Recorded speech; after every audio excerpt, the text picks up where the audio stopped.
Hola, hola, pequeños filosofillos en cuarentena y gente que simplemente pues, quiera poder repasar eh, las lecciones que vamos dando en clase. Eh, pues nada, os explico lo que hemos hecho hoy, jueves día 22, en clase, ¿vale?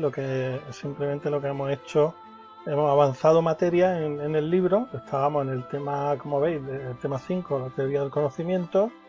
Y estábamos por aquí por la parte en la que habla dentro de las dos facultades que tenemos de conocimiento, que son los sentidos y la razón o el entendimiento. Pues estábamos con la parte de los sentidos, ¿no? Cómo percibimos el mundo que nos rodea, y ya habíamos visto que no era tan sencillo, ni mucho menos. Habíamos dado algunos ejemplos en clase de que percibir es algo más complejo y que tenemos incluso más sentido de los que pensamos que teníamos, ¿no? Entonces, bueno, ya salió en clase algunos de estos temas, ¿no? Hoy hemos estado leyendo este cuadro que veis aquí abajo, qué factores influyen precisamente en nuestro sentido, en nuestra percepción sensorial, de forma que no podemos decir que sea objetiva al 100%. O sea, percibir el mundo que nos rodea no es como hacer una foto, abrir el objetivo de una cámara y captar lo que hay delante, ¿no? No es así tan sencillo. Eh, Porque aparte tenemos ciertos condicionamientos. Vale, ¿cuáles son esos condicionamientos? Pues por una parte, tenemos como condicionamiento eh, algunos factores que son de tipo fisiológico. Hemos dicho el otro día, creo que lo vimos incluso en clase, que nuestros sentidos tienen ciertos límites, ciertos umbrales, ¿vale? Esta palabra umbral es como el límite, ¿no? El umbral de la puerta indica el límite entre una habitación y otra. Bueno, pues nosotros tenemos unos umbrales dentro de los cuales podemos percibir, pero por encima de ellos o por debajo de ellos ya nuestros sentidos no se estimulan y por tanto no producen una sensación.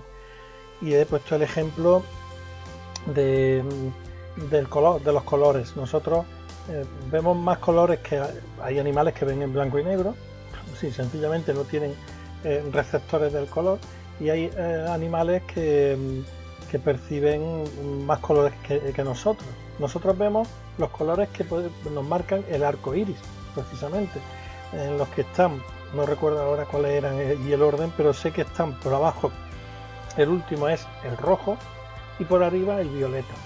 Entonces, ¿significa eso que no existen más colores? No, debajo del rojo está el infrarrojo. Lo podemos comprobar, pues por ejemplo, si tenemos un mando a distancia y lo miráis, no vais apretáis un botón, no vais a ver nada, pero si le ponéis delante vuestro móvil, entonces os daréis cuenta de que sí hay una luz que se está encendiendo y está parpadeando, ¿no? Porque nuestro ojo no está preparado para captar esa frecuencia de esa onda. Entonces es algo que existe pero que nosotros no podemos captar. Y otro ejemplo sería en el caso del sonido, pues escuchar por debajo del tono, o por ejemplo por encima del tono más agudo que nosotros somos capaces de escuchar, está el silbato de un perro, que es bastante más agudo, y entonces su oído sí lo percibe, pero nosotros no. Nuestro no, porque sencillamente nuestro tímpano pues tiene unos límites, ¿vale? Esos serían los umbrales perceptivos. Y entonces os he dejado en la... aquí tenéis este apartado que lo he dejado en Classroom, donde es un apartado general donde pongo muchos ejemplos, ¿no? No entran en examen, simplemente son ejemplos para entender un poco mejor. Entonces, ¿qué percibimos realmente por los sentidos? Habíamos hablado el otro día del punto ciego, ¿no? De que en nuestro ojo hay un punto ciego por un fallo de construcción, podríamos decir.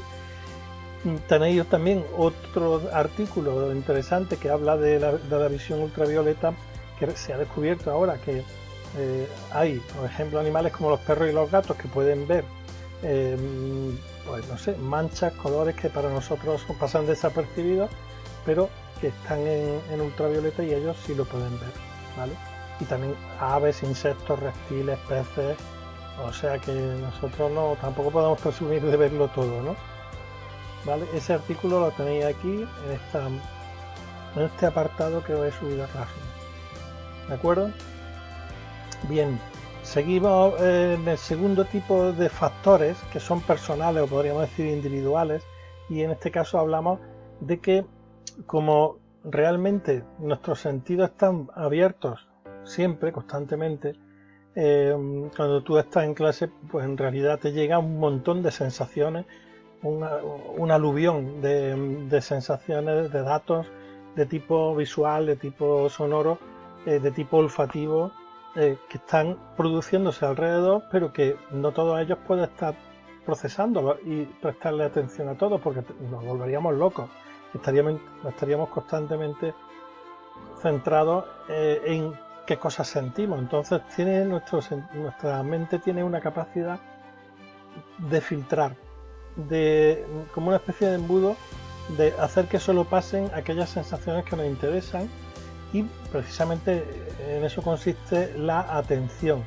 La atención, como dice aquí, es un mecanismo para filtrar, para seleccionar sensaciones, ¿vale? Y entonces cada uno las filtra en función también de sus intereses, de sus necesidades, de sus gustos, de sus preferencias.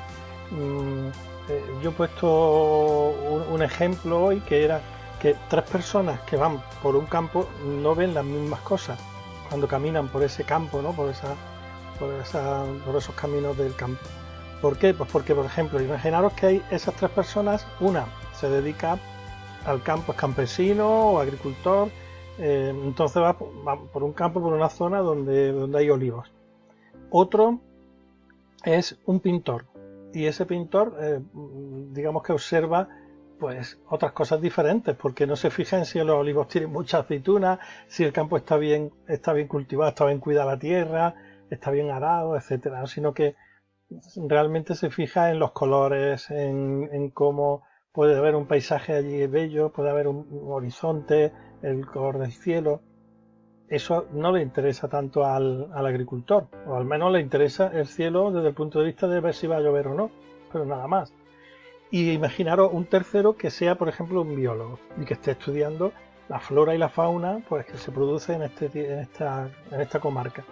Pues él estará viendo otras cosas distintas que a lo mejor el pintor no ve.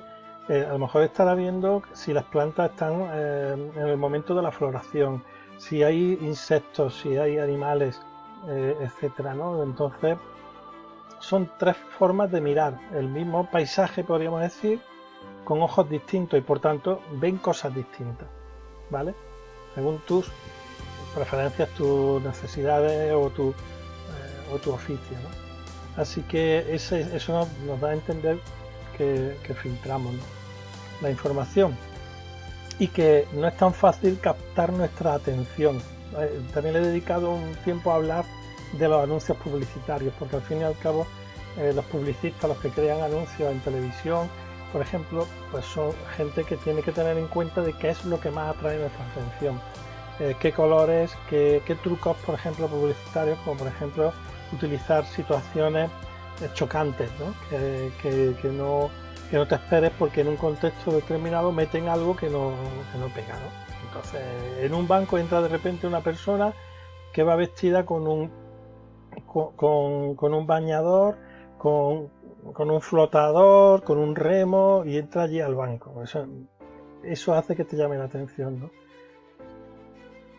Y he puesto el ejemplo de que si yo fuera por el instituto, por los pasillos, con libros debajo del brazo, nadie prestaría atención y nadie le llamaría la atención.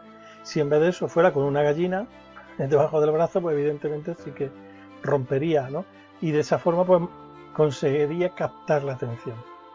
Bueno, y por último, los factores socioculturales, que son aquellos que realmente dependen de dónde te has criado, qué tipo de educación has recibido, culturalmente, ¿no?, en qué sociedad has nacido. Porque en cierta manera nos dice este apartado que las sociedades nos enseñan a mirar. Por ejemplo, los esquimales poseen 9 palabras diferentes para referirse a la nieve. Es decir, ellos no tienen la palabra nieve, sino que tienen 9 palabras, y para ellos son cosas totalmente distintas: la nieve blanda, la nieve recién caída, la nieve dura, la nieve y hielo, etcétera, ¿no? Y cada palabra tiene una función. Evidentemente, si tú naces en Laponia, allí cerca de del círculo polar ártico, pues para ti es muy importante la nieve porque depende de eso tu supervivencia, ¿no? Etcétera, ¿no? O por ejemplo, pone aquí como ejemplo que un médico pues puede, como ha sido educado para interpretar una radiografía, ahí pues puede ver si tienes una pulmonía, una neumonía o un tumor, un cancerígeno, ¿no? Y tú si lo miras lo único que ves son manchas, no tiene más sentido. Bueno, y por último hemos visto esta última parte, la página siguiente, que más que nada saca la conclusión de que nuestra percepción no nos muestra un fiel reflejo de la realidad, es decir, no somos objetivos totalmente al ver.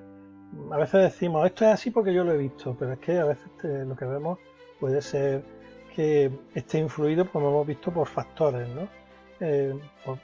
Por ejemplo, nos da aquí el caso de las ilusiones perceptivas o las ilusiones ópticas, donde hay errores de percepción que nos hace creer que, por ejemplo, la luna es más grande cuando está más cerca del suelo, pero es porque tiene como referencia, por ejemplo, los tejados o árboles, y por tanto la vemos más grande, ¿no? Cuando está en todo lo alto no tiene ningún punto de referencia y parece más pequeña. O ilusiones ópticas como cuando ves, por ejemplo, en verano, cuando hace mucho calor, vas por una carretera en coche y si es una recta larga a lo lejos, puedes ver como si hubiera charcos en la carretera y luego cuando te acercas no los hay. Eso es una ilusión óptica. Hemos estado viendo en clase y yo os recomiendo estas dos páginas. Las ilusiones perceptivas, que nos hacen ver, por ejemplo, un ojo donde en realidad lo que hay es el agujero, el sumidero de un lavabo, ¿no? Y espuma.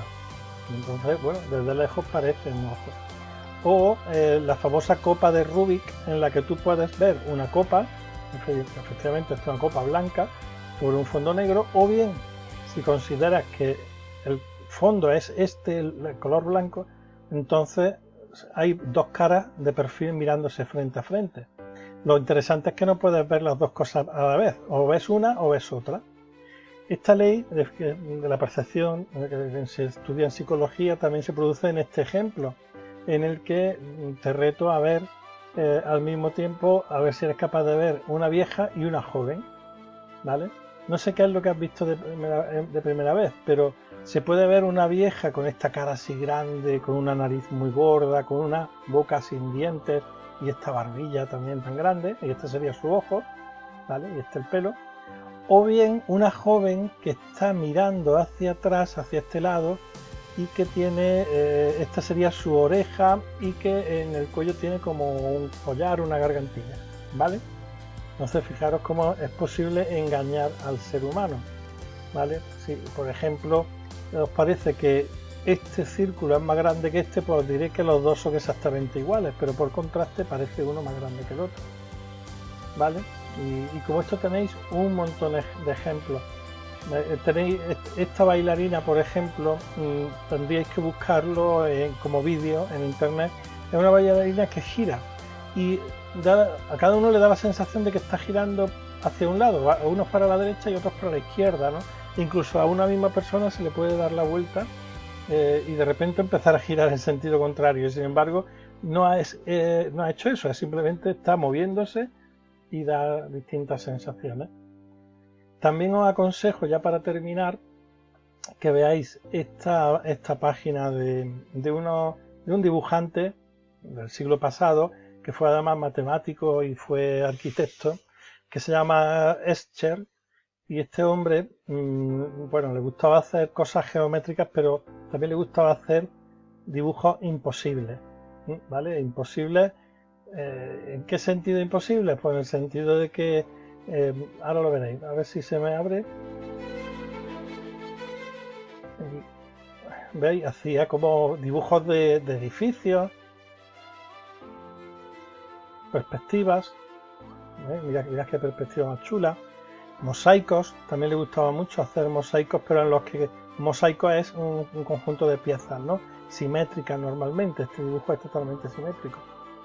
Pero también le gustaba jugar con objetos imposibles, entonces os voy a dejar solo uno, pero meteros en esta página que está muy, muy bien. ¿vale? Y yo simplemente os voy a preguntar cómo es posible